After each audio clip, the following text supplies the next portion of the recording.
એક જણો બહુ બુદ્ધિશાળી થઈ ગયો, બહુ બુદ્ધિવાળો, આખા ગામને સલાહ દે, આખા ગામને નહીં વિશ્વને સલાહ દે. સારા સારા ડોક્ટરો બાપુ એની પાસે સલાહ લેવા આવે, મેડિકલ વાળા તો આવે પણ તમામ એન્જિનિયરો, મિકેનિકલ એન્જિનિયર હોય કે ઇલેક્ટ્રોનિક એન્જિનિયર હોય, બધા આની પાસે સલાહ લે. આ મારો એટલો બધો બુદ્ધિવાળો થઈ ગયો. ભગવાન કે મારો દીકરો આ તો બહુ બુદ્ધિ ગયો.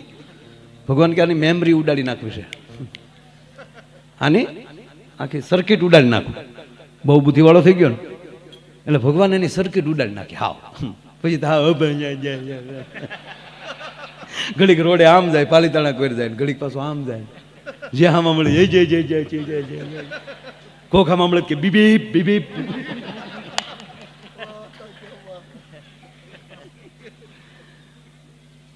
ભગવાન ને ચૂક ગઈ સર્કિટ આની. હાવ અનુભાઈ આમાં મળે ટીડીટ, હેલો ચલા જા ચલા જા. મેં બહુ કર્યું ને એટલે પછી ભગવાનને થયું બનાની પરીક્ષા કરવા આવવા દે. એટલે ભગવાન માનવ બનીને પાછા ધરતી ઉપર આવ્યા, ખાલી આના અંશ અવતાર પૂરતા, આની પૂરતા. એટલે ભગવાન આવીને એને હામાં ઉભા રહ્યા અને કીધું કે ક્યાં જા?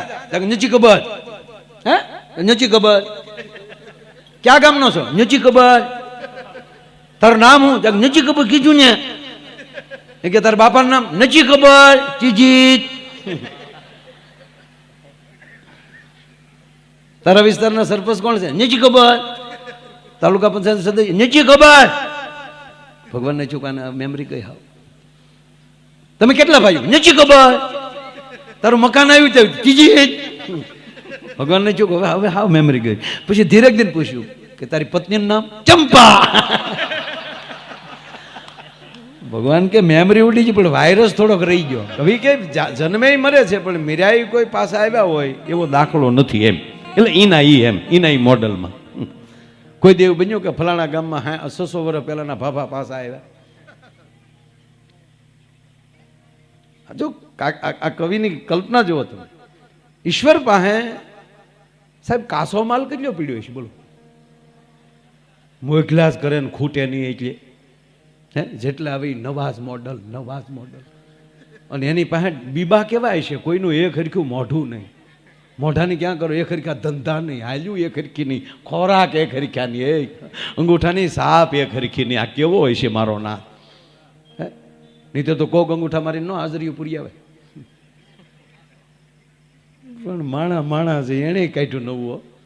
નિશાળુમાં મૂક્યું ને હાજરી પૂર્વમાં એના હાથની સાપ આપવાની. ઘણા તો એમાંય સાપુ તો બનાવતા જ હોય. ઇન્ડિયા છે. અરે ગીરમાં બાપુ નિશાળ ગીરમાં સંખ્યા ઓછી હોય છોકરાઓની પણ સ્કૂલ ચાલતી હોય. હવે ઇન્સ્પેક્શન આવવાનું હતું, બહારની તપાસ આવવાની, એટલે અગાઉ કેવરાવી દીધેલું. કારણ કે ગીરમાં તો અગાઉ જ કેવરાવવું પડે. તુલસીશ્યામ બાજુ કે બાજુ સાહેબ ઉતરે પછી લેવા જવા પડે, કારણ કે ત્યાં તો હાવ જ હોય, વાહન હોય નહીં. એટલે અગાઉ કહી દીધેલું તમે મને બસ સ્ટેન્ડેથી એકચ્યુઅલી લઈ જાજો.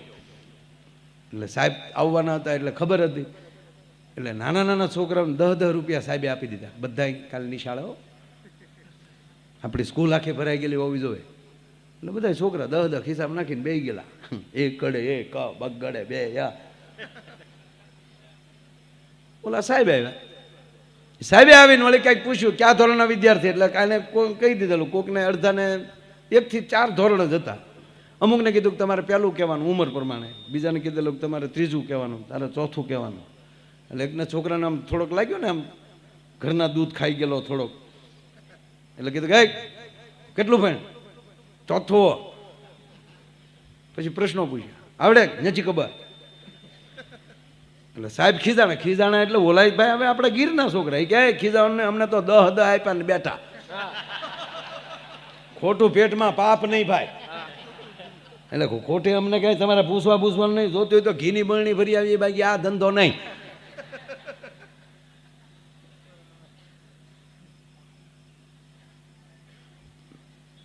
વર્ગ શિક્ષકને બોલાવ્યો કે આવી રીતે બેસાડે છે કે સાહેબ ખોટી વાયડે ની અમને 50 આપ્યા. આચાર્ય ઢીલા પડી ગયા એટલે આચાર્ય ફરાણે સાહેબને લઈ ગયા ઘરે.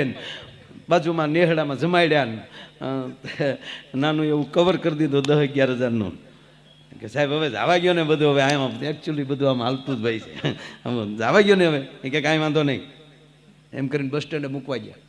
બસમાં ચડીને સાહેબે કીધું આ સારું છું, હું હતો 11માં માની ગયો, ઓરિજિનલ અધિકારી આવ્યા તો શું થાત? આખો ઘાણ એવો નીકળ્યો. બોલો આમાં ક્યારે કોણ કોની ડોકમાં ગાળિયા નાખે નક્કી નથી સાહેબ. ગુણતા ભાગતા બાકી મેલતા આખો ભાવ મેં ગાળ્યો, છેવટમાં શૂન્ય તણો સરવાળો.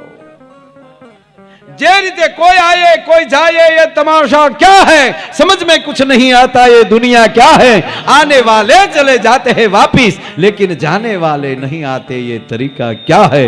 और जब सांस की डोरी टूटेगी तब दोस्त तेरा यूं बोलेगा. જ્યારે ખોળિયા માલી પ્રાણ વ્યા જાય, શ્વાસ પૂરો થઈ જાય, जब सांस की डोरी टूटेगी तब दोस्त तेरा यूं बोलेगा कि अब जल्द ले जाओ इस ढेर में रखा क्या है. एक भाई ना पत्नी गुजरी गया ने બધા નીકળ્યા, રામ બોલો ભાઈ રામ, રામ બોલો ભાઈ રામ કરતા કરતા શમશાન યાત્રા નીકળી પાયો. ગામનો ચોક, ચોકમાં લીમડો, લીમડાની ડાળ નીચી, ઈ ડાળ બેનના માથા ઉપર લાગી. ખરેખર ગુજરી ગયેલા નહીં, આત્મા અધીર સડી ગયેલો. પણ આવડાય બધા જેમ આવડાય શું એના ઘરના કીધું કે એ ટોકર લાગીને બેન બેઠા છે વાહડા પકડીને, ચાલી જાવ એ રોઈ આવ, તમારો નરકમાં સારું નહીં થાય. એ શોખ માલિક પાલખી પાછી આવી, શેરી વળાવી સજ કરું ને ઘેરે આવો ને. બેન 7 વર્ષ જીવ્યા, 7 વર્ષ પછી પાછા ગુજરી ગયા, પાછા આમાં પાલખી નીકળી, રામ બોલો ભાઈ રામ, રામ રામ બોલો ભાઈ રામ, રામ. એ એમ કરતા કરતા જ્યાં ચોકમાં પગ્યા ને ત્યાં એનો પતિ વાહડો લઈને ઉભો દોડ્યો, વાહડે કરીને ડાળ ઉછી રાખીને પછી કીધું કે હવે ધીરે ધીરે કાઢો. નકર આ પાછી ડાળ ફટકાય તો 7 વર્ષના પાછા આવશે. હવે આને પ્રેમ કહેવાય, આને લાગણી કહેવાય. जब सांस की डोरी टूटेगी तब दोस्त तेरा यूं बोलेगा कब जल्द ले जाओ इस ढेर में रखा क्या है. પણ બધું જો ઈશ્વર ઉપર છોડી દે. કવિ કાગ બાપુ કહે છે કે તુરી તુરી ડાબલીમાં ગોળના ગાડાને સંતાડતો ચોર વાળ્યો. બાપુ ઝાડવાને ખબર પડે કે મારે શું લેવું જોઈએ. બહુ વસુંધરા છે. જેમ 9 પ્રકારના રસ વાણીમાંથી નીકળે છે એમ ભૂમિમાંથી અનેક પ્રકારના રસ નીકળે છે.